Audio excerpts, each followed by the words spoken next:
Olá, sejam todos bem-vindos ao canal Alvorada Espiritual. Nós vamos dar continuidade ao estudo do livro 2, capítulo 4, do Livro dos Espíritos. Antes de nós irmos para o estudo de hoje, vou pedindo para vocês se inscreverem aqui no canal, ativarem o sininho para receber todas as notificações e deixar o joinha para estar ajudando o canal a trazer mais conteúdos para vocês.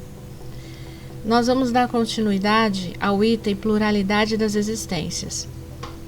Transmigração progressiva. Desde o princípio de sua formação, goza o espírito de plenitude de suas faculdades? Não, porque o espírito, como o homem, tem sua infância. Em sua origem, os espíritos não têm mais que uma existência instintiva e possuem apenas a consciência de si mesmos e de seus atos. Não é senão pouco a pouco que a inteligência se desenvolve. Qual é o estado da alma em sua primeira encarnação? O estado da infância na existência corpórea. Sua inteligência apenas desabrocha. Ela se ensaia para a vida. As almas dos nossos selvagens são almas em estado de infância. Infância relativa, mas são almas que já progrediram, pois têm paixões. O volume e a distância que estão do Sol não têm nenhuma relação necessária com o grau de adiantamento dos mundos, pois parece que Vênus é mais adiantado que a Terra e Saturno menos adiantado que Júpiter. Vários espíritos que animaram pessoas conhecidas sobre a Terra disseram estar encarnados em Júpiter, um dos mundos mais próximos da perfeição, e ficaram admirados de ver nesse globo tão adiantado homens que, na opinião do nosso mundo, não eram tão elevados. Isso não deve causar admiração, se considerarmos que certos espíritos que habitam aquele planeta podiam ter sido enviados à Terra para cumprir uma missão, que, aos nossos olhos, não os colocava em primeiro plano.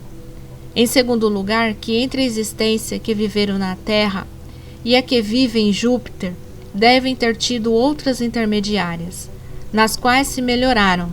Em terceiro lugar, que nesse mundo, como no nosso, existem diferentes graus de adiantamento, e que, entre esses graus, pode haver a mesma distância que separa entre nós, o selvagem, do homem civilizado.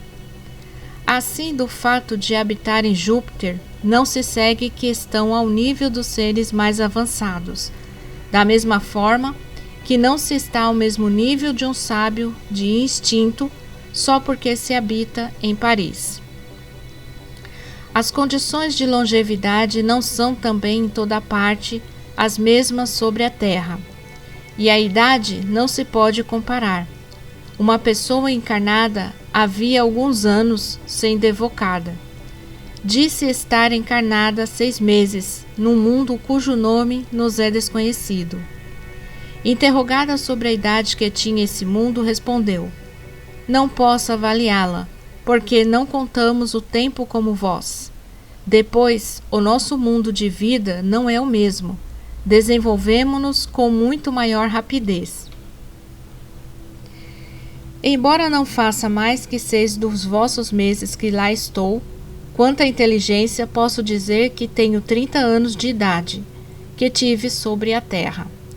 Muitas respostas análogas nos foram dadas por outros espíritos, e isso nada tem de inacreditável. Não vemos sobre a Terra um grande número de animais adquirir, em poucos meses, o seu desenvolvimento normal?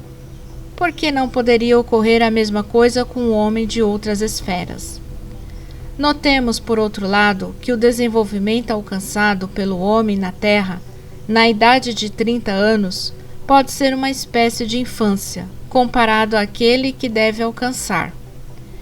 Bem curto de vista se revela quem nos toma em tudo por protótipos da criação, e é rebaixar a divindade acreditar-se que, for o homem, nada mais seja possível a Deus. As paixões são, pois, um sinal de desenvolvimento? De desenvolvimento, sim, mas não de perfeição. As paixões são um sinal de atividade da consciência do eu, enquanto que na alma primitiva a inteligência e a vida estão em estado de germe. A vida do espírito no seu conjunto percorre as mesmas fases que vemos na vida corporal.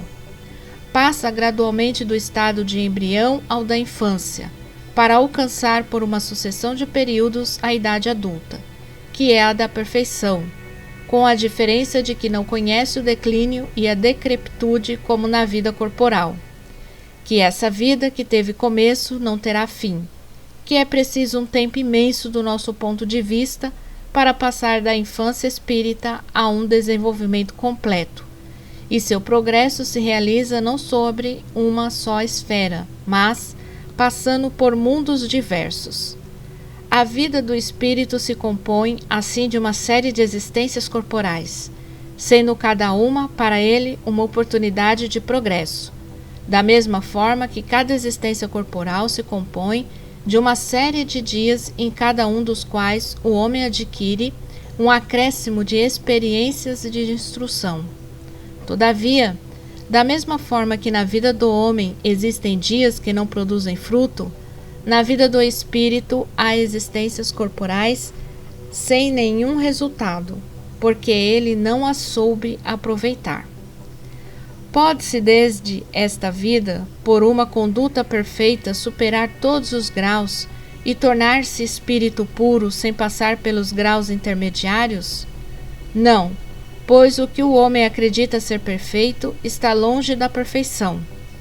Há qualidades que lhe são desconhecidas e que não pode compreender. Ele pode ser tão perfeito quanto o permita a sua natureza terrestre, mas isso não é a perfeição absoluta. Uma criança, por precoce que seja, deve passar pela juventude antes de atingir a idade madura. Da mesma forma, também, o doente passa pelo estado de convalescença antes de recuperar toda a saúde. Aliás, o espírito deve avançar em ciência e em moralidade, e se ele não progride senão num sentido, é necessário que progrida também no outro para alcançar o alto da escala. Todavia, quanto mais o homem avança na sua vida atual, menos as provas seguintes são longas e penosas. Pode o homem, ao menos, assegurar nesta vida uma existência futura menos cheia de amarguras? Sim, sem dúvida. Pode abreviar a extensão e as dificuldades do caminho. Só o negligente se encontra sempre na mesma situação. Um homem, em suas novas existências, pode descer mais baixo que na atual? Como posição social, sim, como espírito, não. A alma de um homem de bem pode, numa nova encarnação, animar o corpo de um homem perverso?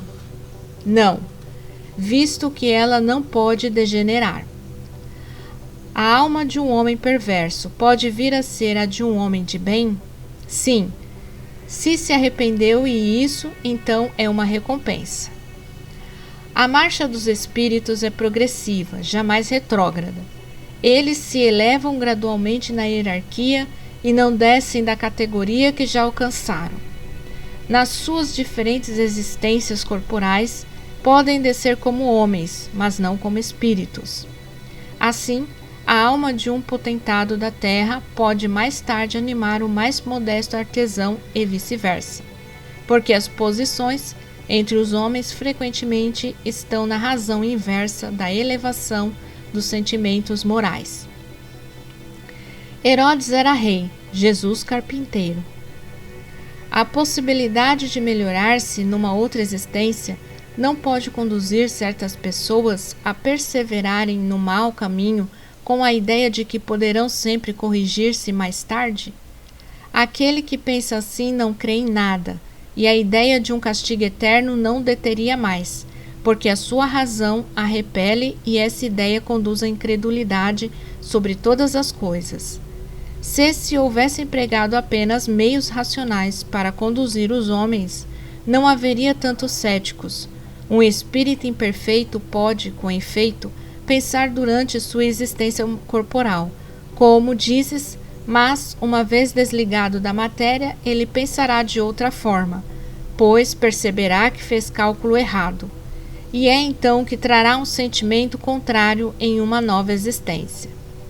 É assim que se realiza o progresso, e é por essa razão que na Terra existem homens uns mais adiantados do que outros. Alguns já têm experiências que outros não conhecem ainda, mas que adquirirão pouco a pouco. Depende de cada um apressar seu progresso ou atrasar-se indefinidamente. O homem que ocupa uma posição má deseja trocá-la o mais depressa possível. Aquele que está convencido de que as tribulações desta vida são consequências de suas imperfeições, procurará garantir uma nova existência menos penosa. Esta ideia o desviará mais depressa do caminho do mal, que é a ideia do fogo eterno no qual não acredita. Os espíritos, não podendo se melhorar senão suportando as tribulações da vida corporal, seguir-se-ia que a vida material seria uma espécie de cadinho ou depurador, pelo qual devem passar os seres do mundo espírita para atingirem a perfeição? Sim, é bem isso. Eles se melhoram nessas provas, evitando o mal e praticando o bem. Porém, é só depois de várias encarnações ou depurações sucessivas, num tempo mais ou menos longo, e segundo os seus esforços, que eles atingem o objetivo para o qual tendem. É o corpo que influi sobre o espírito para melhorá-lo, ou o espírito que influi sobre o corpo? Teu espírito é tudo, teu corpo é uma veste que apodrece, eis tudo. No suco da videira encontramos uma comparação material dos diferentes graus de depuração da alma. Ele contém o licor chamado espírito ou álcool, mas enfraquecido por uma multidão de matérias estranhas que lhe alteram a essência. Depois de várias destilações, em cada uma da qual se depura de algumas impurezas, ele alcança a pureza absoluta. O alambique é o corpo no qual ele deve entrar para se purificar. As matérias estranhas são como o perispírito que se depura ele mesmo à medida que o espírito se aproxima da perfeição.